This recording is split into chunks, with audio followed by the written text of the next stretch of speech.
అందరికీ నమస్కారం. 2025వ సంవత్సరం జూన్ మాసం 27వ తేదీ శుక్రవారం రోజున సింహరాశి వారి శుభ అశుభ ఫలితాలను ఈ వీడియోలో తెలుసుకుందాం. మొదటిసారిగా మా ఛానల్ చూస్తున్నట్లయితే లైక్ చేసి సపోర్ట్ చేస్తారని ఆశిస్తున్నాం. ఈ వీడియో చూసే ముందు ప్రేక్షకులకు చిన్న విన్నపం. శ్రీ రేణుకా ఎల్లమ్మ తల్లి అమ్మవారి ఆశీస్సులతో జ్యోతిష్యం చెప్పబడిన విద్య, ఉద్యోగ, వ్యాపార సమస్యలు, ప్రేమించిన వారు దూరం కావటం వంటి సమస్యలు, స్త్రీ పురుష వశీకరణం చేయబడిన ఇంటి సమస్యలు కానీ, శారీరకంగా కానీ, మానసికంగా కానీ ఎటువంటి సమస్యలు ఉన్నా సరే పూజారి గారు ప్రత్యేక పూజలు చేసి మీ యొక్క సమస్యలను పరిష్కరించేదన నమ్మకంతో ఒక్కసారి ఫోన్ చేయండి. మీకు శాశ్వత పరిష్కారం చేయబడిన సింహరాశి వారికి మీ యొక్క శ్రమ ఫలిస్తుంది. ఎంత కృషి చేస్తే అంత ఫలితం ఏర్పడుతుంది. ఒత్తిడి పెరగకుండా చూసుకుంటారు. కీలక వ్యవహారాలలో ఆచితూచి వ్యవహరిస్తారు. ఆర్థికంగా మిశ్రమ ఫలితాలు సిద్ధిస్తాయి. కీలక సమయాలలో బుద్ధిబలంతో నిర్ణయాలను తీసుకుంటారు. ముఖ్యమైనటువంటి వ్యవహారాలలో అప్రమత్తంగా ఉంటారు. అధికారులతో ఆచితూచి వ్యవహరిస్తారు. మనశ్శాంతి తగ్గకుండా చూసుకుంటారు. సమాజంలో మీ యొక్క విలువ పెరుగుతుంది. కుటుంబ సభ్యులతో అవగాహనతో ముందుకు సాగుతారు. ఆర్థికంగా ఎదుగుతారు. మిశ్రమ కాలం అనే చెప్పవచ్చు. లక్ష్యాలను సాధించే క్రమంలో ముందడుగు వేస్తారు. శ్రమకు తగిన ప్రతిఫలం ఏర్పడుతుంది. ముఖ్యమైనటువంటి విషయాలలో ఆలోచించి నిర్ణయాలను తీసుకుంటారు. సంబంధ బాంధవ్యాలను పటిష్టం చేసుకుంటారు.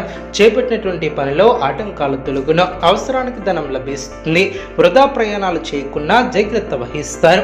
ఇష్టకార్య సిద్ధి ఏర్పడుతుంది. ముఖ్యమైనటువంటి వ్యవహారాలలో జాగ్రత్త వహిస్తారు. నచ్చిన వారితో ఆనందాన్ని పంచుకుంటారు. గొప్ప శుభకాలం అనే చెప్పవచ్చు. మీ యొక్క రంగాలలో కీర్తి ప్రతిష్టలు పెరిగిన మీ యొక్క అధికార పరిధి పెరుగుతుంది. సమయానుకూలంగా ముందుకు సాగి అందరి మన్నలను ఏర్పరచుకుంటారు. మీ యొక్క పనితీరుకు ప్రశంసలు లభిస్తాయి. ప్రారంభించినటువంటి పనిలో అనుకూలత ఏర్పడుతుంది. పట్టుదలతో అధిగమిస్తారు.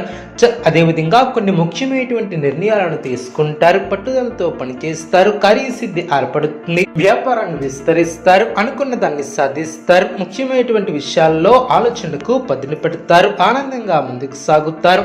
పెద్దల సహకారం లభిస్తుంది. చంచల బుద్ధితో వ్యవహరించుకున్నా జాగ్రత్త వహిస్తారు. చక్కటి ప్రణాళికతో లక్ష్యాన్ని చేరుకుంటారు. ఆనందప్రదమైనటువంటి కాలాన్ని గడుపుతారు.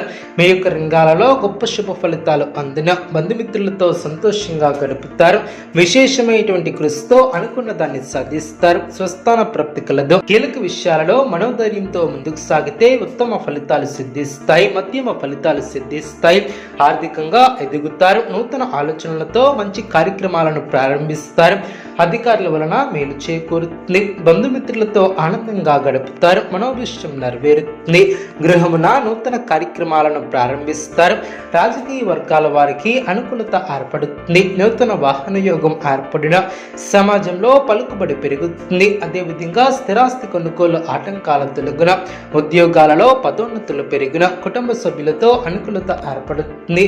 దూర ప్రయాణాలు చేసే అవకాశం ఉంది. కుటుంబ సభ్యులతో అనుకూలత ఏర్పడుతుంది. మానసికంగా దృఢంగా ఉంటారు. అనుకున్న దాన్ని సాధిస్తారు. ఉద్యోగమున ముఖ్యమైన